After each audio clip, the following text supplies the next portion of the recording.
В эфире телеканала «Якутия-24». Главные события уходящего дня. В студии работает Алексей Соколов. Здравствуйте.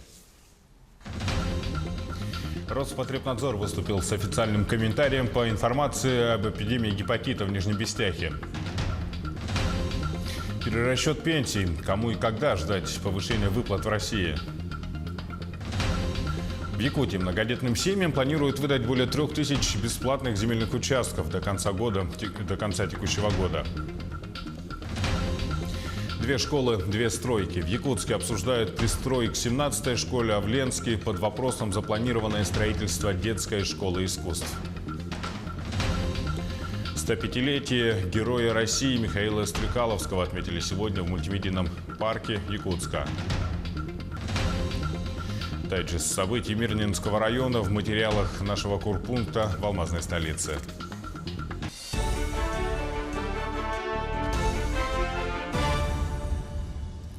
Роспотребнадзор по Мегино-Кангаласскому улусу опроверг информацию о заражении гепатитом А в школах Нижнего Бестяха.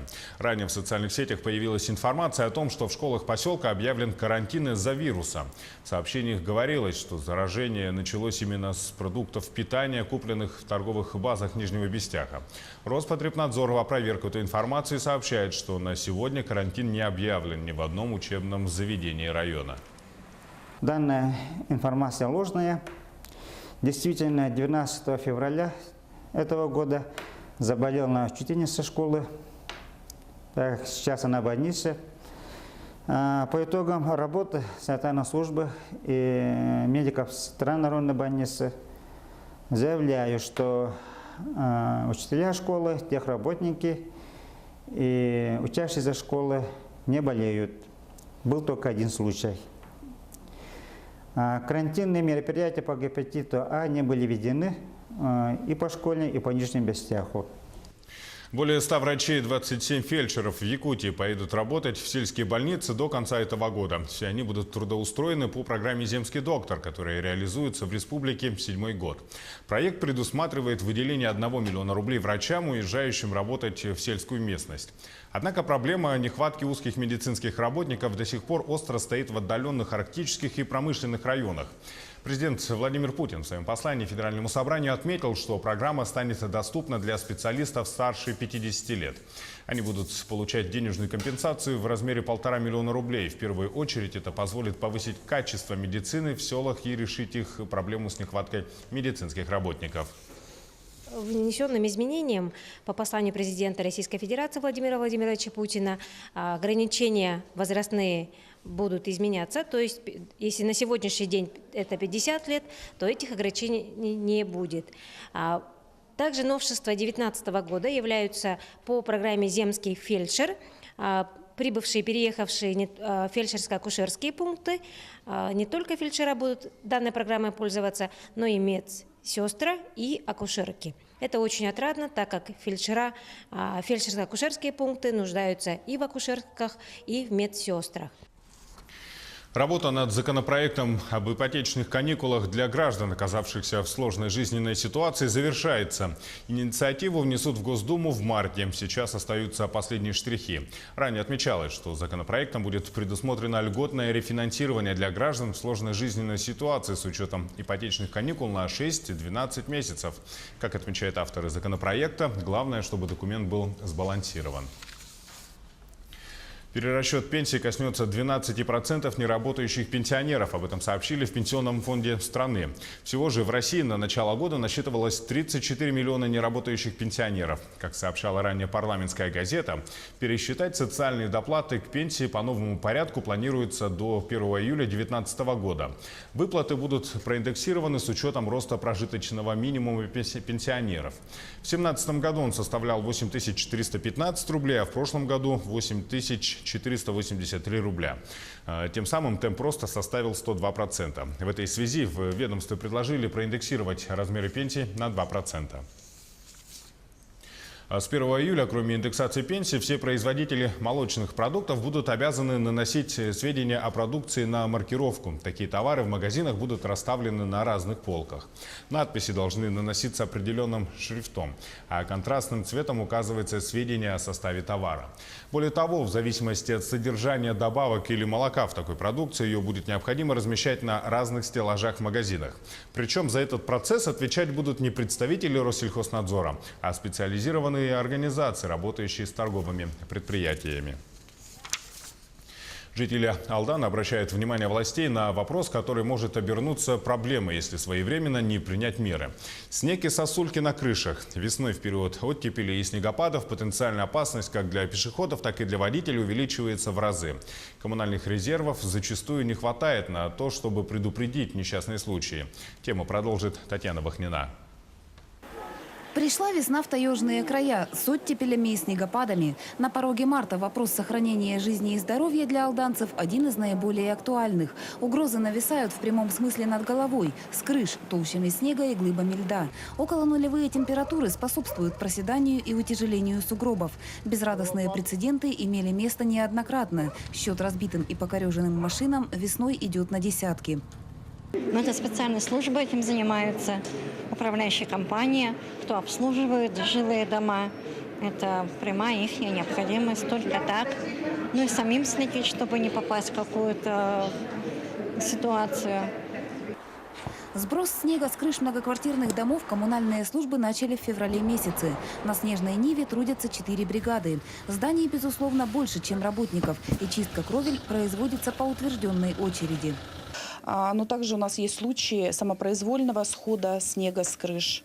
Здесь мы принимаем заявки, стараемся производить очистку территории многоквартирных домов от снега. Произвольный сход снега с крыш – проблема сезонная. По мнению алданцев, решить ее можно лишь одним способом – своевременной чисткой кровель. Так пенсионерам хоть бы помогли бы кто-нибудь, уже силы-то нет у нас. Возле крыльца отметем, а убирать силы уже нет. С чисткой крыш сопряжен вопрос вывоза снега. Погрузчик вывозит толщи сугробов с проезжей части. Однако претензии у автовладельцев все же имеются. Один всего агрегат есть снегоуборочный, но он, видимо, не справляется, и снег просто некуда девать, и дорога за счет этого сужается. Печальные уроки, как и чужие примеры, имеют свойство забываться. Пешеходы спешат по делам, сокращая пути прилегающими вплотную к домам тропками. Автовладельцы паркуют верных коняшек как удобно, не глядя вверх. Сотрудники администрации города и представители коммунальных служб призывают граждан к осторожности. Татьяна Бахнина, Сергей Шипачев, Александр Лукин, Алдан. В Якутске стартовала крупнейшая специализированная выставка Якутии «Стройиндустрия Севера. Энергетика. ЖКХ». Ее проводят уже в 16-й раз. В этом году в мероприятии принимает участие компании Северного Кипра. Всего 3 направления – строительство, энергетика и ЖКХ.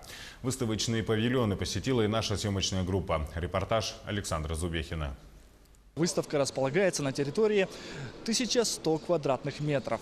Здесь приехали около 60 предприятий из более чем 20 регионов России. Они представили различную продукцию, которая расположилась во множестве стендов. Обходить это и осматривать займет очень много времени, поэтому можно остановиться, отдохнуть и проверить заодно массажное оборудование. Ощущения неземные. Прямо обрабатывает всю стопу, да?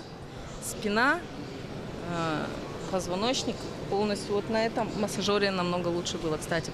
Позвонки все ощущаются сверху дониза. На 24 участника больше, чем в прошлом году. Это и производители, и продавцы. Посетители смогут увидеть новинки строительных и отделочных материалов, последние модели оборудования, строительной и коммунальной техники и получить информацию о товаре из первых уст. Для чего участники выставки ежедневно проводят презентации и мастер-классы. Модульная палатка полностью оснащена электричеством, как видно, отоплением, как снаружи, это пушка, так и печками. Преимущество в том, что надувается буквально за 5 минут. Соответственно, любой охотник, рыболов может воспользоваться. Привезти на природу и надуть, разложить. Все очень компактно, быстро. и удобно. Задачи у участников разные. Заявить о себе, продемонстрировать достижения, подтвердить свой высокий статус, найти партнеров или единомышленников. Но их всех ожидает одинаково насыщенная деловая программа с участием представителей министерств и общественных организаций. Они учатся и могут свою продукцию сравнить. Здесь своего рода на этой выставке проходит маркетинговое, мини-маркетинговое исследование продукции конкурентов, узнать, что у них лучшего, не только в производстве, да, оборудования, материалов, а также в сфере маркетинга, в сфере рекламирования своей продукции. Мероприятие продлится 3 дня и будет интересным не только для профессионалов отрасли, но и для всех жителей и гостей столицы. 28 февраля состоится закрытие, на котором подведут итоги и наградят победителей. Александр Зубехин, Георгий Григорьев, Якутск. Но сейчас небольшой блок рекламы и смотрите далее на телеканале «Якутия-24». В Якутии многодетным семьям планируют выдать более 3000 бесплатных земельных участков до конца текущего года. 2 школы, 2 стройки в Якутске. Обсуждают пристрой к 17-й школе, а в Ленске под вопросом запланированное строительство детской школы искусств. 105-летие Героя России Михаила Стрекаловского отметили сегодня в мультимедийном парке Якутска. Дайджест событий Мирнинского района в материалах нашего корпункта в алмазной столице. В эфире «Якутия-24» мы продолжаем наш выпуск. В 2019 году многодетным семьям планируют выдать более 3000 бесплатных земельных участков площадью 428 гектаров для строительства жилья, саилыков и личных подсобных хозяйств. В текущем году муниципалитеты планируют предоставить семьям, имеющим 3 и более детей, на безвозмездной основе 3151 земельный участок. Больше всего участков запланировано в Нюрбинском, Намском, Вилюйском и Сунтарском районах. В Якутске предоставят 240 участков. При этом предоставление земель будет зависеть от действий муниципалитетов по расширению границ населенных пунктов и своевременной разработки документов территориального планирования. В школе номер 17 города Якутска остров стал вопрос нехватки мест для учащихся. Каждый год образовательные учреждения вынуждены искать новые помещения вне школы. При приеме детей в первый класс сегодня школа помимо основного корпуса занимает учебные помещения еще в 2 зданиях, но это не решает проблему. Администрация учебного заведения выступила с просьбой о строительстве пристроя к зданию основного корпуса. Подробности в материале Юрия Осипова. Здание школы рассчитано на 350 человек, при этом на сегодняшний день в ней обучается порядка 1700 детей. Школа переполнена почти в 5 раз. Вообще, вот, допустим, у меня вот ребенок обучается в этой школе уже 7-й год. Ну, с того момента, допустим, сегодня у нас 2019-2013 года, грубо говоря, уже нехватка мест. То есть на 1 класс, когда у меня ребенок пошел в школу, допустим, в классе было 42 ребенка, хотя было положено 25. 17-я школа находится в самом центре Якутска, и с каждым годом количество учащихся в ней только растет. За последнее десятилетие количество учащихся выросло на 500 человек. Так, если в 2011-2012 учебном году в школе обучалось 1182 ребенка, то уже через год детей стало на 100 больше. Резкий рост числа учащихся произошел в 2016-2017 годах. Тогда школа приняла 1608 детей. И по прогнозам, в следующем году учеников станет еще больше. Родители и администрация школы предлагают на рассмотрение властям варианты помещений или территорий для строительства дополнительного здания. Мы получили дополнительные помещения в здании Петровского 10/4. Но, к сожалению, это здание не решает той проблемы, которая стоит перед нами. В том здании у нас обучаются дети 10-11 классов в первую смену и 8 классы во вторую смену. Это количество детей составляет 280 ребят. Помимо этого помещения у школы есть еще одно. В здании технического лицея им выделили 2 кабинета, в котором обучаются 4 класса. Однако на сегодняшний день администрация лицея требует освободить занимаемые помещения. Школа считает, что идеальным решением вопроса стал бы пристрой рядом с основным зданием. Его предлагают построить на месте школьной площадки. Проект рассчитан на 250 учеников. Планируется обучение в 2 смены. Но идею с пристроем главный архитектор города Якутска не поддержал. Площадь определяется исходя из мощности объекта. Соответственно, когда строили вот эту школу, школа была 450 мест, расчет был рассчитан на эту мощность. Если мы сейчас строим вот этот перестрой, соответственно, мощность школы увеличивается, и площадь территории тоже должна быть увеличена. Поэтому у меня тут очень большие сомнения, что данный проект пройдет государственную экспертизу. В свою очередь, председатель Государственного собрания Ильтюмен предложил альтернативные варианты решения вопроса. С нами галерея зарубежного искусства есть, да? У него есть очень хорошая зеленая зона. Конечно, у нас в центре нет зеленой зоны. Но с другой стороны, эта зеленая зона, мы его можем создать в другом месте. Но ни один из предложенных вариантов воплотить в жизнь не так-то просто. Требуется согласование со многими структурами. Поэтому было принято решение инициировать совместное большое совещание в середине марта. Мы продолжим следить за развитием событий. Юрий Осипов, Владимир Павлов, Георгий Григорьев, Якутск. А в Ленске под вопросом оказалось строительство детской школы искусств, которое должно было начаться в этом году. Буквально на днях в районную администрацию пришло письмо с городской администрацией, в котором они отклоняют от согласования предварительную схему посадки зданий детской школы искусств. Причин несколько, но основная – слишком большое здание. Надо сказать, что строительство детской школы искусств планировалось на том же месте, где она расположена сегодня. Все земельные изыскания были проведены еще в прошлом году, и сегодня уже разрабатывается проект.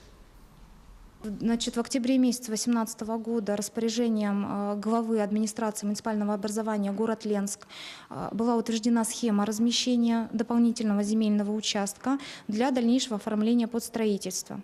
Но в настоящее время на неоднократное обращение администрации муниципального образования Ленский район о предоставлении земельного участка, который на сегодня после этого постановления были проведены работы по межеванию, постановке на кадастровый учет, то есть мы говорим о земельном участке, который стоит на кадастровом учете. Мы неоднократно обращались, мы получили отказ. 105-летие Героя России Михаила Стрекаловского отметили сегодня в мультимедийном парке Якутска. Уроженец села Анер Усть-Алданского улуса в годы войны был представлен к званию Героя Советского Союза. Своим подвигом обеспечил выполнение задачи, поставленной перед батальоном по закреплению крайне важного плацдарма. Звание Героя Михаилу Михайловичу было присвоено только спустя полвека посмертно. Имена героев, которые своими ратными подвигами создали великую победу, их имена мы должны высоко держать, помнить о нем, передавать будущим поколениям, поскольку народ, который помнит свою историю, свое прошлое, имеет будущее. Команда Малой академии наук Якутии приняла участие в юбилейном 15-м Балтийском научно-инженерном конкурсе в Санкт-Петербурге. Среди участников конкурса был Никита Гуреев, ученик 10 класса информационно-технологического лицея номер 24 города Нерюнгри. Об активном одаренном школьнике расскажет Екатерина Павлова. Многие дети любят конструкторы, и родители, спотыкаясь о запчасти космических кораблей по всей квартире, стремятся придать этой детской любви более практичное направление. Робототехника сегодня – перспективное инновационное направление в образовании детей. Никита начал интересоваться информационными технологиями в 7 классе, еще будучи учеником 1-й гимназии. Тогда меня к этому привлекла учительница информатики гимназии номер 1 Самсонова Юлия Васильевна. Она начала готовить меня к олимпиаде по информатике. И мы с ней успешно выступали в протяжении 3 лет. Я становился призером республиканского этапа. И все остальное пришло как-то само. С сентября 2018 года Никита влился в команду информационно-технологического лицея 24 и сразу же стал активно участвовать в инженерных и проектных конкурсах, олимпиадах. 2 молодых научных руководителя Никиты находят подходящие конкурсы и проекты, помогают их реализовывать и оформлять. Многие даже очень хорошо квалифицированы в этой области, даже несмотря на их возраст. И также с ними довольно интересно будет поработать над некоторыми проектами. То есть идей много, а желающих реализовать еще больше. С группами по 3D-технологии и робототехнике руководители стараются разрабатывать полезные технологии для обычных жителей и продвигать их в массы. Портативная зарядная станция, мы ее сейчас вообще планируем в производство, то есть как бы в планах выдвижения на грант, и налаживаем контакты с технопарком Якутии. Получается, они сейчас готовят документы на подачу именно в производство данной вещи. Когда-то мы патентовали, например, комнатную антенну для цифрового телевидения. Это тоже наша как бы задумка. В январе у Никиты Гуреева состоялся мини-тур на 4 конкурса: всероссийские большие вызовы, республиканский этап «Шаг в будущее» и Олимпиада по информатике. Наши достижения Балтийского инженерного конкурса в Питере, где Никита стал лауреатом премии учительского жюри и лауреатом премии 3-й степени научного жюри. Там Нирингринц представил цифровой Wi-Fi роутер с многоуровневым алгоритмом защиты. С ростом популярности интернета растет и киберпреступность. Если раньше преступники атаковали лишь крупные IT-корпорации, то сейчас все чаще и чаще посягают на рядовых пользователей. Недавно была такая группировка, как «Синий кит», которая благодаря личным данным пользователей им угрожала. Дабы защитить рядовых пользователей от этого, мы разработали данное устройство. Оно представляет из себя одноплатный компьютер Raspberry Pi, на котором зашифровываются все ваши данные, которые вы посылаете в сеть интернет. Тем самым преступники не имеют к ним доступа. Осенью Никита пробовал свои силы в WorldSkills Russia Junior в Анапе в компетенции «Мобильная робототехника», а в феврале в Нерюнгре в компетенции «Программные решения для бизнеса». На этом идейный Нирингринц не думает останавливаться, а собирается подарить миру новые полезные проекты. Екатерина Павлова, Вадим Барашков, Захар Головин, Нерюнгри. А далее эфир нашего телеканала продолжит дайджест событий Мирнинского района. Я слово передаю моей коллеге Марферине Алексеевой. А я с вами прощаюсь. Оставайтесь с нами и удачи вам. В эфире новости Мирнинского района. Здравствуйте. Сегодня в Мирнинском районе стартовала всероссийская акция «Единый день сдачи экзамена родителями». В этом году акция проходит в 3-й раз. Если в предыдущие годы родители могли сдать только русский язык, в этом году появилась возможность сдать экзамен по базовой математике. В Мирнинском районе акция продлится до 4 марта. Сдать экзамен по выбранному предмету также изъявили желание главы поселений района. А в столице Алмазного края уже сдали экзамен 29 родителей. 5 человек выбрали математику базовую, остальные будут писать русский язык. С прошлого года мы перешли на такое. Значит, мы им предлагаем проверить самим ответы, потому что многие стесняются. Они говорят, мы уже многое забыли, они не хотели бы, чтобы об этом кто-то узнал. Это достаточно волнительно, потому что надо проходить определенную процедуру, металлоискатель. С собой можно взять только паспорт и ручку, и чувствуешь волнение. Думаю, что это будет полезно для моего ребенка, если я поделюсь своим мнением, ощущением.